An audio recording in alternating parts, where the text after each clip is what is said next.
Welcome to the episode 17 of the Last Down podcast. I'm your boy Lopez.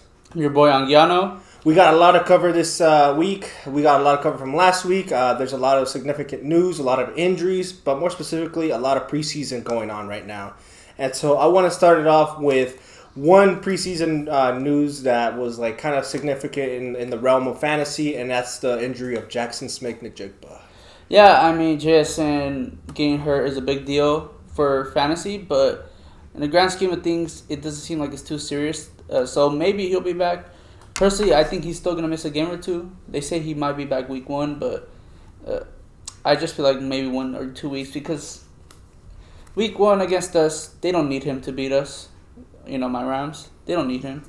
So I just feel like they might sit him a week or two. What's your overall thoughts? Yeah, so it's a wrist injury, which is something that he went under the knife. He got surgery, and he's going to be out for at least a month, which means that his first week is going to be jeopardized. It's better to get rid of the issue right away before it lingers, and it's something to watch for, definitely, because a wrist injury is the worst injury a wide receiver can get, man. It really is. No, I agree, because, I mean, if you think about it, you know, you need your hands to catch, obviously, so obviously it's going to be a big deal. Yeah, but I find it interesting because he got hurt. He got hurt when he made the big play against Dallas that Saturday game, and then that's when, you know, the doctors went to him the sideline and started looking at his wrist. Yep. But overall, you know, hopefully it doesn't turn to like Ohio State where he kind of was a little injury prone, and because that would suck for the Seahawks, that would suck for Geno, that would suck for everyone there involved. And it sucked for me because I just drafted him in fantasy. You did? Yeah. What round? I think I drafted him in the 7th round. So yeah, if Jackson Smith-Njigba doesn't come back soon, I'll be crying. But anyways, on to the next topic. I want to highlight one of the main performers of fantasy, and it's a guy that I give my cap. I give a tip of the cap to, and that's Sam Howell. Because last week we discussed how he won the starting job, but we didn't see how good he was this Monday against the Ravens. He was legit, 19 for 25. Yes, 19 for 25, 188 yards for 2 touchdowns. In one half. And, you know, obviously this is still preseason, but I do think Sam Howell is their better quarterback, one of the best quarterbacks for them in the last few years. And I think he's their franchise guy. I mean, I know we haven't seen enough, but I see poise. I see someone that's mobile. I see someone that for sure has arm talent. He for sure has arm talent. Yeah. It's just all going to come down to accuracy and can he really do it in big moments. Yeah. Seriously, Sam Howell in college was really decent. He was pretty good, and he was hyped to be a first-round pick for a reason. Yeah. And so, I mean, him showing this talent shouldn't be too surprising, but if he has the good offensive line, if he keeps having those weapons in McLaurin, Dotson, Samuel, he can easily be a top 15 quarterback in this league and easily can be a riser. He could be he's a sleeper in my opinion. He's a little bit of a sleeper, I guess. I can see him at best being a low-end QB2 for fantasy, but I do see for sure potential there, and I think especially with Eric Bieniemy as the OC, the Commanders could for sure probably scheme up some things that are very creative. Because if I'm being honest, Mahomes, when I thought about Eric Bieniemy and Mahomes, it's like Mahomes was really different because he just was so creative. I feel like that's what separates him from most quarterbacks, just his creativity. Yeah. And, I mean, obviously he has a lot of ability, a lot of arm talent, but his creativity, and maybe some of that was Bieniemy, and if he brings that to Sam Howell, then he might be near Mahomes' level at one point. Yeah, I mean that's a really bold take, but I do get your philosophy. You know, having the intellect of Eric Bieniemy, he will bring out the best out of Sam Howell, and obviously give him tips. You know, being obviously one of the best quarterbacks in the league, he's gonna try to teach him, and obviously get him to a better situation than he was last year. Is there any other high performers you want to discuss? Well, actually, before we go on to the next performer, I just want to say, because of Sam Howell, I would say that's the reason why the Ravens no longer had their preseason win streak. I don't know if you remember that. Oh, yeah, but they did, yeah. They snapped it. But there's a few other performers from last week. I just want to first thing point out is Daniel Jones and Darren Waller against the Panthers specifically. That was very interesting because he just targeted him like crazy and also I want to talk about Josh Allen and Dalton Kincaid because he also targeted him like 3 or 4 times in their like 2 drives, and both Waller and Kincaid produced. So maybe tight end in fantasy specifically might not be so bad anymore because it seems like the tight end in both of those New York teams are gonna probably be a huge impact in their passing games. Yeah, I see the reason why they would be targeted so much would be because they're trying to get a feel. Yeah, they're trying to get a feel of how the system's going to work with the new tight ends. Obviously, Kincaid has a lot of I would say a lot of praise and a lot of hype around him, especially since he's a receiving tight end. And then Waller, a couple seasons ago was considered, a top 3 tight end in the league. So having, Daniel Jones throw it out and, get a feel with him, will give Daniel Jones that ability to be passing the ball around more than, just having to pass it to Saquon or pass it to, I believe, I forgot what their other wide receiver was. But, having Waller and Hyatt, even with Hyatt, I felt like he was getting a lot more targets and, passing around the ball. I mean, I feel like overall, though, I think if Daniel Jones actually does improve the passing, we're looking at a Giants team that will be a playoff team for who knows how long. Because, I mean, I know the NFC East is, in my opinion, still all Eagles, but... there's always... That second team is always going to be considered a contender. Playoff team, yeah. Yeah, playoff team. And maybe it'll be them because I think Dallas may be on the downfall. We'll get to that later. Yeah, we'll get to that. A couple other performances, but not for good news or positive impact, is Tua against the Texans. If I'm being honest, he does not look great right now. I mean, I know it was just 1 or 2 drives, but he threw a pick, and the second drive he didn't really do much. So Tua.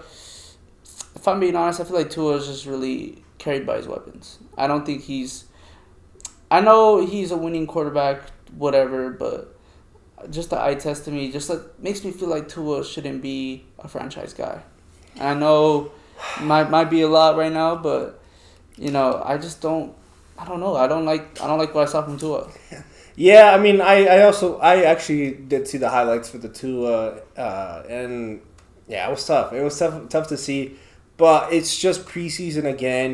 We know what he's capable of in the regular season. He obviously helped make that duo be what it is. Without Tua, you don't have Waddle and Hill in the top 5 top 10 receiving yards. So if Tua gets healthy, if the offensive line comes clutch for him, then Tua will be destined to be obviously an elite quarterback. But until then, we'll see. Yeah, I don't know. I mean, I'm very concerned about him. I'm just going to stay concerned about him because his injury history is concerning and a lot of concussions. It comes to the point where it just makes you think about, like, how many more hits can he take? Me and Tua have something in common. Oh, yeah. So I got a concussion over we were supposed to film a few days ago, but yeah. I got a mild concussion, so... Tua, I salute you, brother, for making it through 2 of them during the regular season because I hated it. But anyways, we'll see about Tua. I drafted him in fantasy too, so I'm praying, man. I'm praying. Well, we'll talk about fantasy a little later. Yes. But because I want to talk about one other person that I think is for sure cut is Mac Jones. Oh yeah, he just sucks. Oh yeah, he sucks. Did you see the highlights? I did not, but I saw the stat line and he blows. I feel like Mac Jones. It's his last season in the Patriot system. It's his last season. I agree. I just don't see. I just don't see it. I can see. I'm calling it now. Sam Hartman, Patriots. Sam Hartman. Oh, from Notre Dame. Notre Dame. Yes, I could see it. I don't know. I mean, we gotta wait for the college football season to play out, but I can also see the Patriots maybe getting a quarterback in 2024, but. We'll see. We'll get into that a little more. Yeah. But another thing, now that we talked about the performances, I would say, actually, there's one more performance I want to talk about. Kenny Pickett. Did you know that he had 5 drives this preseason, and all 5 of them ended in touchdowns? I did. And it's very impressive. It's impressive. I know it's preseason, but I think Kenny Pickett will take that big step. If I'm being honest, I mean, 5 touchdowns and 5 drives in preseason. I mean, it speaks for itself. Yeah. His connections with Pickens, his connections with Deontay, his connections with this tight end, it's spot on already.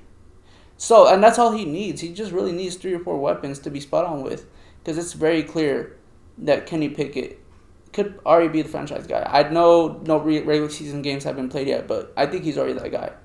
Yeah, last year he was thrown into the fire, to be honest. Being the starter, he didn't look comfortable last year. He didn't look comfortable.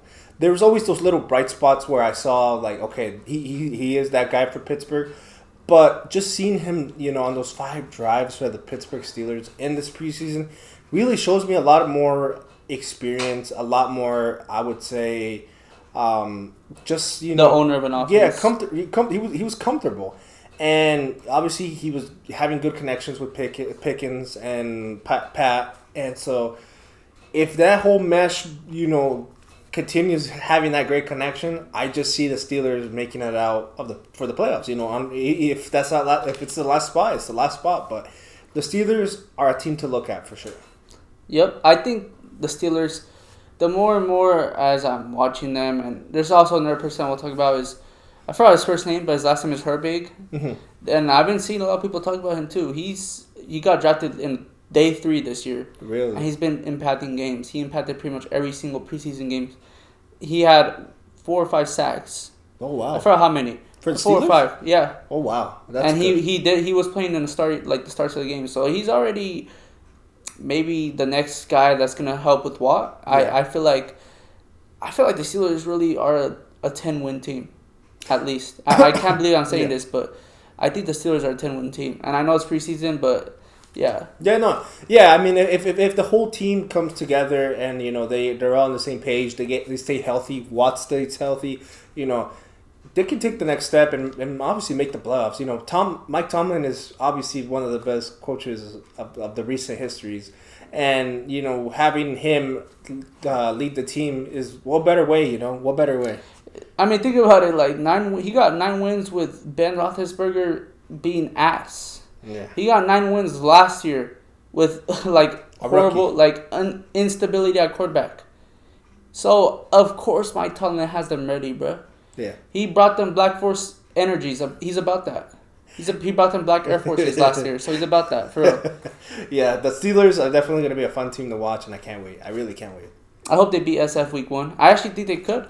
I think they could beat SF Week 1. We'll see. I think they could. We'll see. I won't disagree with you.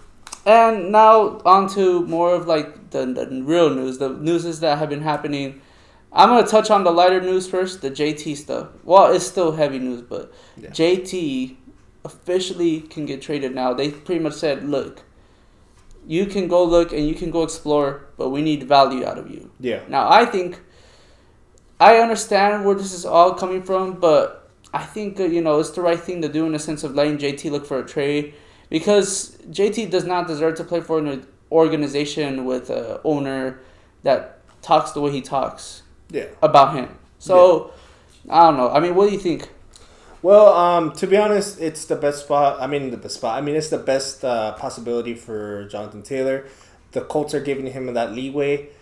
But it's looking slimmer and slimmer by the day. I heard that there was only maybe 2 teams that were heavily interested on him. One of them is already public.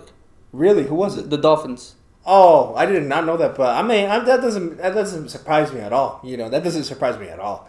So, do the Dolphins have they have the facilities to do it, but will they pull the trigger is the question, because they didn't go for Cook.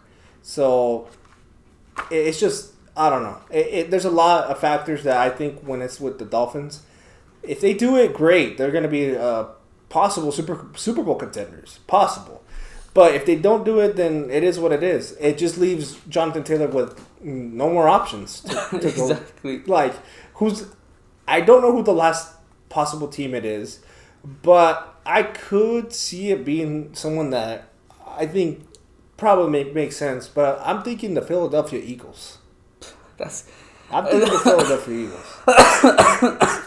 if that happens, if Jonathan Taylor goes to the Philadelphia Eagles, I'll be just like, okay, like, why am I going to watch the NFL season now? You know, like, best running game, one of the best passing games, one of the best defenses. What am I going to do? Right. You know, it's like at that point it takes a little bit of fun out of watching the game. No, yeah, I'm just saying I'm obviously not sure what team it is, but I'm pretty sure the Eagles are making that call. They're gonna go see what's up with that. Maybe. I mean, Howie Roseman is a pretty aggressive GM, so I wouldn't be surprised. Exactly. But now on to the best part, the part that literally, actually. Let's hold off on the best part because I forgot there's one more thing I want to talk before the best part. All right. Isaiah Simmons getting traded to the Giants. He was a huge draft pick a few years ago for the Cardinals. He was. And there was a couple other trades that the Cardinals did. Essentially, Josh Jones, offensive tackle. Yeah, but pretty much essentially though, they traded everything like him and a few other things for a quarterback. Josh Dobbs. I forgot his name. Josh Dobbs. Okay. Joshua Dobbs. A quarterback and essentially like a seventh rounder. So, this seems like tanking to me, if I'm being honest. I think the Cardinals are tanking. Like, what do you think? I 100% agree. This is a tank job, and the writing's on the wall. There's no way you trade an offensive tackle like that. There's no way you trade away your best defensive player like that. I mean, other than Budda Baker, my bad. But Budda Baker probably would be on the trading block too. I wouldn't be surprised. It's the writing is on the wall. I just don't understand why they're giving up on Kyler Murray is done. The experiment is over. I don't understand why they're giving up on Kyler though. I see a top 15 quarterback right there. He is when he's healthy. But the issue is he's not been healthy. He's not been healthy. And they just gave up. They gave up completely. They're like, you know what? We cleaned house. We got rid of Kingsbury. Now we want to move on to a new system, and we want to get, obviously, one of the best quarterback prospects in recent history, next to probably Lawrence. But, Caleb Williams. Start over. Start fresh. Get Caleb Williams. And plus, with Kyler Murray, you can get good value with him. You can trade him. Actually, that is true. I will say they're going to trade him. I sit here and I can really see if the Cardinals do what I think they're going to do, if they really go and get Caleb Williams, if they go trade Kyler, the amount of picks they're going to have is crazy. They already have a lot of picks. I've been saying it. Marvin Harrison Jr. and Caleb Williams are going to make that next duo for the Arizona Cardinals. It's the writing is on the wall. I'm sorry to tell you, but this is the duo you're gonna have to deal with for the next 10 years. I feel like we're jumping the gun a little too much, but at the same time, if that happens, I've been calling it since the draft that the Cardinals were gonna go all in on Caleb Williams. I mean, they did draft an offensive tackle, which was not ideal to me. So I mean, but you were on that. Oh, the Rams are gonna tank. The Rams are gonna tank. I'm calling it now, and it didn't happen. Instead, the Cardinals were playing chess the whole time, and got y'all first. They're doing a great tank job right now after those three trades. They're doing a great tank job after those three trades. I mean, the NFL could punish them if I'm not sure if there's any tanking.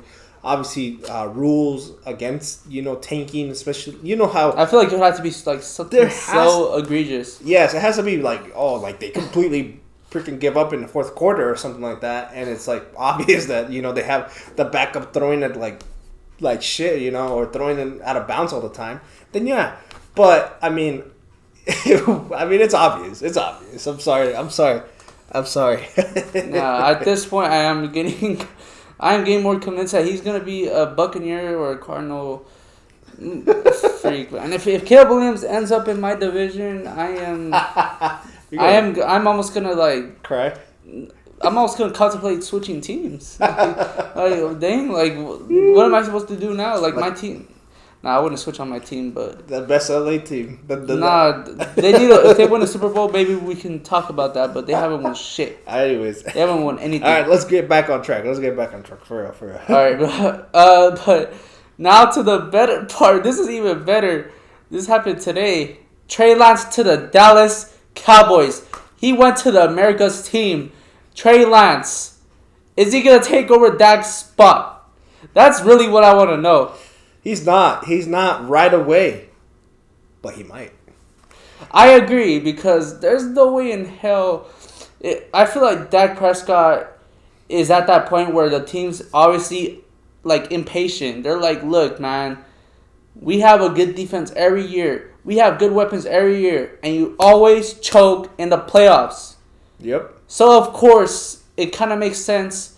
But at the same time, this is just funny, bro. This is just funny to me. I just can't believe out of all the teams, he got traded to the Dallas Cowboys. Yep. To Jerry Jones' world. Yep. You know, after the other day when I saw Jerry Jones say what he said about one of his players getting arrested, talking about, oh, he's maturing, I was like, you know what? Jerry Jones is really just a character. And I feel like he proved it again today with this stuff. You know, I mean, I feel like the Cowboys always love to be on television. And not to mention, I mean, now it's time to talk about the better part, the Niners. Okay. I want to add on that. Okay, add on it first. I want to add on this. So the first season, Dak Prescott was with the Cowboys. They made it to the playoffs. They lose to the Packers. Understandable. The next year, they lose again. You know, after that, you know, Dak Prescott gets injured. There's some regression. All right, understandable. He got injured. He comes back. I think he has like an MVP caliber season, I think. I don't remember exactly. But the moral of the story that year after year after year after year, Dak Prescott doesn't perform. There's an excuse. Oh, he doesn't have this. Oh, he doesn't have that. Oh, he had an injury. But now... Last year he had a little injury too. He did too. But now the reality is Jerry Jones is saying, no more excuses. This is your last opportunity. We didn't get Trey Lance just to back you up. We got Trey Lance just to pressure you. We got Trey Lance to push you. And if you don't make the cut, you don't make the playoffs, you fail something. No, I think if they don't make to the NFC Championship at this point, I mean, they make the playoffs. They always lose in that first or second game. Their playoff record since 2000 or whatever is bad. Yeah, exactly. There's freaking Cowboy fans that are 30 years old that have not seen a Super Bowl. That have not seen, you know, like... The window for the Dallas Cowboys is dwindling. It is. They lost Zeke. Zeke is out. That was like that part of that window. Now that window is really shortening. Really. That leash is... The leash on Dak Prescott is going to be very short soon. It is. I agree because, you know, he just always... And against the Niners, like 2020... Like, you know, 2022, 2023 season, to end it with the Niners, like, bro, really messed up. This is I think I might be jumping the gun a little bit, but I'm saying the 49ers are like, oh, we feel bad for you. You guys lose to us all the time. Let's give us a bust. Let's give you our bust. Our biggest bust we've had in recent years. So. Oh my gosh, bro, that's fucked up. No, I was about to say too, when I thought about it, I'm like, bro, the Cowboys just got Trey Lance from the team that has beat their ass in the playoffs 2 years in a row. Exactly. For a 4th round pick, bro. Yeah. Oh my gosh, bro. Yeah, and I mean, honestly, the Niners, they took an L. I feel like they accepted it. They acknowledged they took an L because Trey Lance was hyped. Everyone was, oh my God, Trey Lance is our savior. Oh, he's gonna bring legitimacy. And he busted. Trey Lance is the reason the Niners don't have a Super Bowl. They traded essentially 3 first-round picks for Trey Lance. 3. I'm so thankful for, because of them, we won the Super Bowl in 2021. I feel like if they would have actually kept their 3 picks and against us in that game, who freaking knows? They would have had, I don't know what, but they would have probably been way better because they came down to a freaking dropped interception. Yep. If they didn't drop that interception, they would have beat us. Yep. And, you know, coming from a Rams fan, of course I'm happy. Of course I'm happy that he freaking failed in San Francisco. I'm so glad that he failed in San Francisco. I'm so glad, bro. Like, for real. Like, Niner fans, I'm so glad. I don't care. Screw y'all. Ever since they got CMC, I don't care, bro. I'm ranting right now because you know what? Fuck the Niners. Fuck CMC. Fuck Brock Purdy. Fuck all of them. Well, they have a brighter future than you guys. That's all I gotta say. Yes, they do, but I don't care right now. I'm so glad that the Niners messed up big time. I don't like the Niners, but I will defend them when someone's biased and they have no logic, and that's you. Because the Rams, bro, no future. I have no. Hold on. No future. Hold on. They only won one Super Bowl, and that's it. I was not being illogical though when I said that they fucked up by getting Trey Lance. They did. Because they had Fields. They had Fields. They traded. They gave up 3 first-round picks for this guy. Like, come on, man. Y'all messed up for real. And I'm glad, bro. Because if they didn't, they would have probably hoisted that Lombardi again, like that Super Bowl freaking trophy against the Bengals instead of us. I would have, that's how far I'll take it. I mean, all I gotta say is this: it's funny to me that it wasn't their top first-round pick that ended up being their starter. It ended up being the last pick of the draft, Mr. Irrelevant. Wasn't Tom Brady also the last pick of his draft? No, he wasn't. No, he wasn't. Huh? No. But yeah, it's funny to me that Mr. Irrelevant is actually going to be the leading quarterback for the 49ers. Not bad. It's also interesting that Sam Darnold, who's at some point like the laughingstock of the NFL in terms of quarterbacks, is a QB2. It's funny how you beat out Trey Lance. Yeah, but in all seriousness, though, the Niners messed up. The Cowboys are hilarious. Well, I understand what they're trying to do, but they're still hilarious.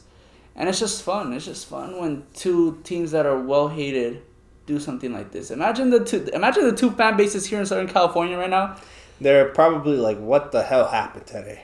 What the hell? Because there are 2 big fan bases here in Southern California. Yeah. So one side was probably relieved, and the other one's like, I would believe the Cowboys are like, what the hell? Why did we give up a 4th-round pick for Trey Lance? Like, come on now. Like, really? We could have saved that 4th-round pick and get our own quarterback. But anyways, just interesting. Just very interesting.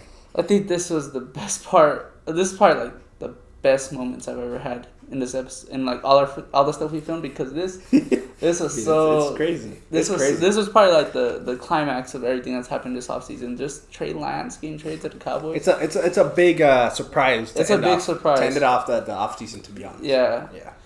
And we'll be back right now. When we come back, we will have our player predictions of all the player awards. Yep. So stay tuned. But now on to our best part, our player predictions. And, I'm going to let you start it off. Yeah, so we're going to do our award predictions. Way too early predictions. But here we are, This is our official ones, though. Official ones. Still official. Yes. So, I'm going to start it off with the rookies. Because we're going to leave the MVP at the very end. Because it's obviously the best award. The highest honor. So, at Offensive Rookie of the Year, I had 2 players because I couldn't decide on one. So, I have... But just choose one. Okay. I'll choose one, and I'll explain the second one just a little bit. Offensive Rookie of the Year is going to Bijan Robinson, running back, Atlanta Falcons. I could see it. And the reason I have it is that he's obviously a workhorse. He gives me those vibes of Derrick Henry. He gives me those vibes of Eckler. There's a combination in terms of like the workload, or no. I'm saying in like the way his style. He's a heavy hitter, heavy runner, but he's also catching the ball a lot. And so I think he's going to have a 1,000 plus yard, rushing attempts, rushing yards in general. And I think he's just going to have a great, first season. The second player that I had in consideration is Jackson Smith-Njigba, because he's obviously going to be a big player in Seattle. He's going to be the third wide receiver there. But given the injury, I did have to push him a little back because it could come into play later on in the season. But yes, Bijan Robinson should be the Offensive Rookie of the Year. I would have Bijan second for me, but I find it interesting that JSN's number 2 for you, just because it feels a little biased to me, because I know you're an Ohio State fan, and I'm not saying he's not going to have a good season. I feel like he still can get near 1K in receiving yards, but like you said, he's wide receiver 3. How would a wide receiver 3 really have a shot at Rookie of the Year. That's my take. Okay, all right. But my Rookie of the Year is going to be Anthony Richardson. I feel like with JT, especially since he's pretty much heading out, I feel like he's had the most scrimmage yards amongst rookie quarterbacks. And I do believe in Bijan a lot, but I don't know. I don't know how to explain it. I feel like Anthony Richardson might be a little more impressive than Bijan because in Bijan, I feel like he'll get a lot of touches, don't get me wrong, but Tyler Algier and Cordell Patterson are just not going to not exist anymore, you know? So I feel like Bijan will perform very good still. I feel like I said, he's second to me. But I just feel like with Anthony Richardson, just the eye test. Yeah. I mean, Anthony Richardson is capable of many things. You know, he has a big skill set, so I wouldn't be surprised. You know, I would have him on my third spot, and I'm not biased with the JSN one. I'm just saying that I feel like he's in a good system. But anyways, moving on to the defensive rookie of the year, we're gonna go with a guy that I'm kind of hyped about, and that's Will Anderson Jr. I think Will Anderson Jr. is gonna break out, especially in a weak division that. I mean, if I'm being honest, the Colts and the Titans aren't the best. I think offensive line? Yeah, their offensive lines are pretty rough, except for Quentin Nelson. Much respect to that guy. I think he's going to break out. And then with a coach like D'Amico Ryans, who was also pretty solid in his career, having him as a mentor, I think he's going to work out for him. I can see it. I have Will Anderson second, personally. I feel like the defensive player of the year is going to be Jalen Carter of Philadelphia. I know this may come to a surprise, but I just feel like the eye test, and I know, you know, all the stuff off-field stuff is a concern. Yeah. But Jalen Carter, if he's getting this much praise from the veterans, from the Eagles, I feel like that's all I need. That's all I need. And not to mention that he was projected to go number 1 overall at one point until all that stuff happened. Yeah. I think it was for a reason. I don't think it was just because. Yeah. He's a defensive tackle, and I can see. I could see him getting like 10 sacks, and for a defensive tackle to get 10 sacks is filthy. Yeah, and hey, I mean, I won't disagree with you. Carter has been getting a lot of praise, and he's looked pretty solid in the preseason, at least from what I've seen. I wouldn't be surprised. I wouldn't be surprised at all. But I do think that defense is kind of stacked, so yeah, it could be a little tough. Yeah, a little bit tough for Carter to break out from there. But Hargrave is an SF now, so he can be defensive tackle 1. Yeah, I mean, I won't disagree. So, I mean, obviously, I didn't think about Jalen Carter. I thought second, I actually had Tyree Wilson. I had Tyree Wilson because I was looking also at his preseason, and a lot of people also had. I saw some projections, and some people also thought Tyree Wilson was considered a defensive player, the rookie of the year. So, I mean, I had Tyree Wilson there. But, yeah, Jalen Carter should be considered a top 3 pick at least there. On to the comeback player of the year. It's an award that, you know, always goes to someone that has gone through some hardship, has gone through an injury, and, you know, has made it out. You know, they made it from nothing or made it from a difficult spot. And what better player than to get it than DeMar Hamlin? Exactly. Yeah. I agree, too. I'm not even going to... Yeah. I have him right there, too. Like, I feel like DeMar Hamlin has really showed us not only off the field, on the field and off the field, but that he's a warrior, you know, that he's going to come back and he wants to play. He does... He told, I think he told some reporters that he didn't want, like, any restrictions. Like, he wants to play, and, you know, preseason, he did solid. And I think he's going to continue doing good, you know. I think the Bills are going to give him that shot, give him the chances to shine. So, I'm not going to say that, they're just going to give it to him because of what happened last season, but I think they're going to give it to him because he earned it.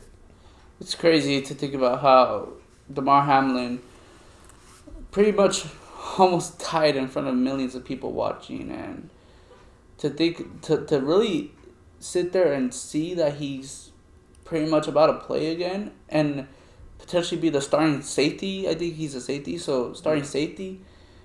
It's just crazy to really process. Though I still can't believe it. I still can't believe DeMar Hamlin is pretty much on the brink of coming back, and after all that heart attack and. Well, actually, it wasn't a heart attack. It was cardiac arrest, but it's still crazy to sit here now and just not only see that he's fine, but that he's about to play. It's definitely motivational. It's very inspirational. It's everything above because When you see a guy in that state, you would think that's it. That's his career. If he lives, he's not gonna play anymore. Yeah. He's done. He's done. Yeah. He's gonna take it easy. We saw another guy, a guy that I can really reminds me of is Ryan Shazier. Ryan Shazier, he was paralyzed in a game. I think it was in Cincinnati too. Yeah, so he got paralyzed and he still wanted to come back. He was rehabbing hard. He wanted to still play on that field, man. And so I feel like similarly, DeMar Hamlin has been rehabbing, has been recovering, trying to find ways to, keep himself healthy. He wants to be out on that field every day, playing with his team. So and he pretty much has it, bro. Like, it's crazy to sit here and really think about that. Yeah, it's really just, it's like a freak accident, and then just now he's here. Yeah, so he's gonna win that comeback of the player of the year, but it's not gonna be a given. He's gonna be earned. Yeah, and so heading on to going on to the defensive side, defensive player of the year. It's an award that I feel like is very, very tough this year. But if I were to pick a player, it would have to be Micah Parsons. I feel like I actually had to take a left right here, and I think I feel like the defensive player of the year is gonna be Nick Bosa again. I just think what I saw, he's the best defensive player right now. I know T.J. Watt is right there with him, but I just don't think Michael Parsons is on that tier, if I'm being honest. I think he's, in terms of, the S tier, if we had to, do it like that. He's, in the 8 tier, Yeah. But I also thought about Myles Garrett, too, but I just, at the same time, I just really thought about him, you know what? Nick Bosa is just a freak. That's the only 49er player that you like, or what? No, I don't like him. I don't like him. Yeah, but no. Obviously, I disagree. I do feel like Micah Parsons is an elite. He is an elite defender, and I do feel like he is, slightly below Bosa and T.J. Watt. But I do want to throw out a wild card defensive player of the year. Who? Sauce Gardner. It's a wild card. It's not like, I'm saying... You can only have one, though. No, I know I can have one, but I'm saying a wild card. It's an underdog. Someone that I could see it winning it, without us, thinking about it. This is a guy that he has no shot, but then later on in the season, comes out of nowhere, I guess I can kind of see that's what I'm saying. I feel like...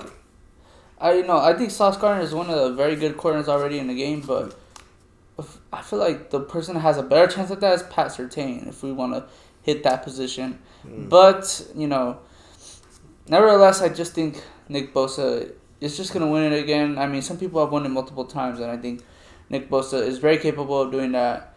And, he's just an elite defender, man. Yeah, he is. Yeah. And on to the offensive side, which is, again, another very crowded room. It's very hard to choose just one player. And there was a lot, even going up to, prior to the recording, there was a lot of players I was looking at, and I had to decide on one. So who did you decide? I decided on a guy that I drafted today with my first pick. I already know who. Ja'Marr Chase. I'm high on Ja'Marr Chase. If you haven't noticed the last episode, I said he's going to be making part of the big duo, the best duo in the league. I think Ja'Marr Chase is going to go chase Justin Jefferson. I'm going to say that Ja'Marr Chase is going to be the best receiver in the league, and he's going to win that Offensive Player of the Year. No ifs or buts. He's the guy. I just need to know what do you think he's gonna do this year? Give me a very concise range. He's gonna go over 1,500 yards. How much? Just 1,500 or? I'm just gonna leave it at that. Over 1,500 yards, and he's gonna go over 15 touchdowns. Oh, I see where you're going here. Kind of like a Randy Moss type of. I think he's gonna have a Randy Moss type of year. If Joey Burrow stays healthy, he will have a solid campaign. I can agree. I mean, I'm not gonna sit here and be like, "Oh yeah, Chase is gonna be mediocre," but I personally think Chase is gonna be the second or third best, which leads to my offensive player of the year, Tyreek Hill. I mean, I know that's an oddball. I feel like that's an oddball. No, not gonna lie with you. I feel like he's the if there's someone to break a receiving yard record, it's gonna be him. I don't have him predicted that high, but I have him leading the league in yards personally. He's a specimen. I think he's the best receiver when it comes to ability. All Tua needs to do is just hit him at least like 60% of the time, which I think he can do. Even though I know Tua's not the best of the best, but he can do that. That's where I draw the line. Because I look at the quarterback situation. You got Joe Burrow, Tua. Tua got hurt. Joe Burrow's hurt. Okay, Joe Burrow's hurt. Tua's hurt. But Tua was out the most. And what happened? Tyreek Hill's stock kind of dropped. Just a slight bit. So, if you... And Joe Burrow, his first season with Jamar Chase were incredible. Incredible. Jamar Chase was awesome. That's where you draw the line. Because if Tua gets hurt, it's over for Hill. Okay, I mean, I can sit here and say that. I mean... And Chase has a quarterback that's a little bit more... Secure, yes. A little bit more secure, in my opinion. That's why I give him the edge. And that's why I have Justin Jefferson over Hill, too, again. Okay. And you can't disagree with me. You can't. They're all interchangeable. I just feel like I'm assuming that Tua's going to stay healthy enough. And if that happens, it's going to be Tyreek Hill. I really don't see anyone else really beating Tyreek Hill if he has his QB1. Yeah. It won't be of course it'll be close. I think Jay Jettis and Chase and even Cup can make it interesting. If he's healthy. Yeah, and some running backs too, like freaking CMC, maybe even Bijan, maybe even, some other running backs like Tony Pollard, Henry, Chubb, but I think realistically this is more lenient towards the wide receivers. Like, let's just be honest. Yeah, I mean the consensus is it's gonna be a receiver. Yeah, honestly, and that's why I said Hill's an oddball because I didn't think about it. I have Chase Jefferson ahead of him. Even possibly AJ Brown. Which it's a reach. It's a reach, but that's where I want to lead on to. It's time for the MVP prediction. The biggest award in the NFL. And I think it's going to go to a guy that last year came out of nowhere to lead and be in the top 3 of the MVP race. And I think that MVP is going to go to former Alabama quarterback, Oklahoma quarterback, number 1, Jalen Hurts. Okay, I mean, I had him second. I feel like I could definitely see it, though. I mean, last year was very good, and he has 2 very good weapons, and actually a very good tight end as well. So I can definitely see it happen. I can definitely see Jalen Hurts winning it. But someone else also just got an improvement in weapons. Got a very known wide receiver, and that's Lamar Jackson. And I think Lamar Jackson is going to be a 2023 NFL MVP. I've been saying it for a while now. I wouldn't mind it. You what? I wouldn't mind it. Exactly, because he's a better runner than Hurts. Okay, maybe the weapons are not there yet, but I just think that Lamar, if he should beat his career high by a few hundred yards. At least. Passing yards? Yeah, passing yards. I mean in passing yards. Yeah. And I mean, I still think he's the most or second most amongst quarterbacks. Like, that's pretty much all he needs. And I that's really what I feel like can happen. One of the best receiving tight ends is already there. A nice receiver was already there in Rashad Bateman. So adding 2 more weapons, it just helps. And I think he's going to be the MVP. And I wouldn't mind it because I like Lamar. And I want Lamar to succeed. I want Lamar to be healthy. I want Lamar to prosper because he's on my fantasy team. Yeah, we drafted fantasy our first one today. I feel like you want to leave some screenshots here, let people decide whose fantasy team was better between me and you. It's mine, obviously. It's mine. I feel like the quarterbacks could have some work, but if you look at my team, like the depth and everything, I think it'll be better personally. I mean, when we put the screenshots, make sure you put them. I will. When we put the screenshots and leave them up for at least 30 seconds, you'll see who's the better team. Well, we can have people decide whose team is better because I think mine. The quarterbacks are shaky a little bit. I won't deny that. But when we look at everything else, I have the best team compared to him, especially. I have the best team when it comes to running back depth, wide receiver depth, wide receiver upside, tight ends, and tight end depth. Like, I feel like I have the best team. But as he pretends to sleep... What's going on? I'm hearing a snooze fest going on. You've never won a fantasy championship anyway. So, I know that hurts, but maybe it'll be this year will be your year. And to end it off, though, we are releasing our fantasy football rankings next week. Next week, because it's time to give the public our... Go ahead. It's time to give the public our rankings, just what we think is going to happen and stuff like that. And, I'll be honest, maybe, take it with a grain of salt because injuries happen. Because we are not assuming injuries because we don't know who's going to get injured. So, of course, we're not going to sit here and assume injuries. So, take it as more of, a ranking system for us. And overall, any last remarks? No, yeah. I mean, I feel like our everything, our predictions were pretty much, on step or on track with pretty much what everyone said.